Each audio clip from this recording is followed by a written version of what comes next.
Hi guys, what's going on today? We're going to be making a patch cable for connecting our computer to the internet in the house. This is going to plug into the wall jack, and then obviously the other end plugs into your computer. All we're going to need for this is either a Cat 6 cable or a Cat 5e. Either one will work fine for residential. And then we're going to need an RJ45 jack. These ones here are not pass-through, and you can get a pass-through as well. The only difference is going to be when we actually get into putting the wires in. We can explain that later, but it's not really a big deal. Either one will work fine. The only thing you'll need to know on that is you have to have a trimmer on your crimp if you're going to have the pass-through. If not, it won't work. But if you have a trimmer, either RJ45 connection will work.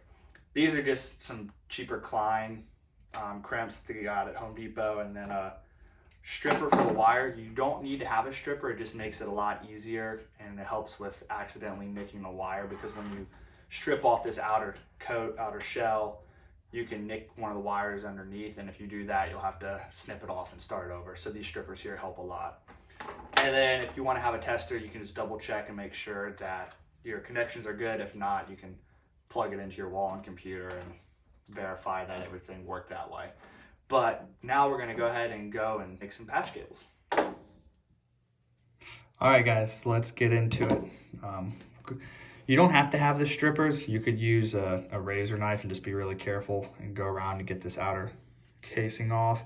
But the strippers definitely make it a lot easier because you don't have to worry about nicking the wire as much. Still can do it, but it's not as easy. But you want to go ahead and make sure that there's no little nicks right there where you made that cut. And there's always a core in the cable. This one here is this little stringy stuff. You go ahead and just cut that out so it's out of your way. On the Cat 6, it has a rigid core, which is this piece here in the middle. But either way, you'll just pull the wires away and cut the core out.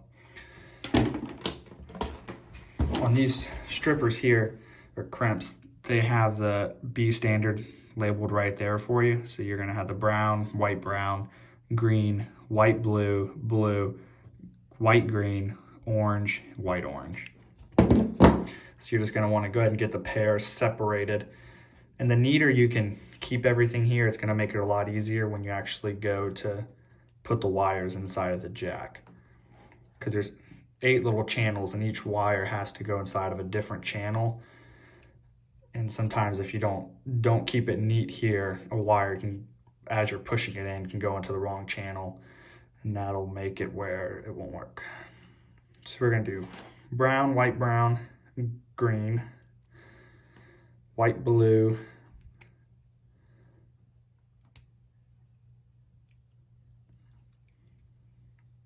white, brown, green, white, blue. And yeah, you just want to find the best way where they all lay flat and don't cross over each other. Do white, green next. Then orange and white, orange. And you want to kind of just hold and pull and try to straighten, wiggle them out as much as you can, and make sure they're all still where they need to be and straight. And since we don't have the pass-through, we're going to go ahead and clip off this excess. If you have the pass-through jacks, when you put it in, this trimmer here would cut off the excess.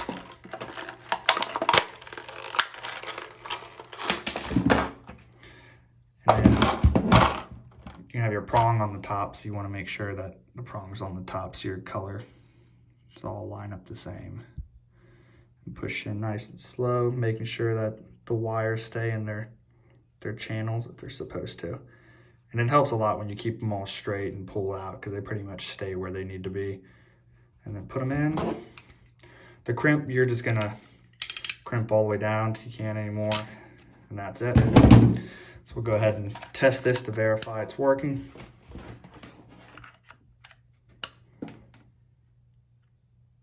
All right, we got a good pass.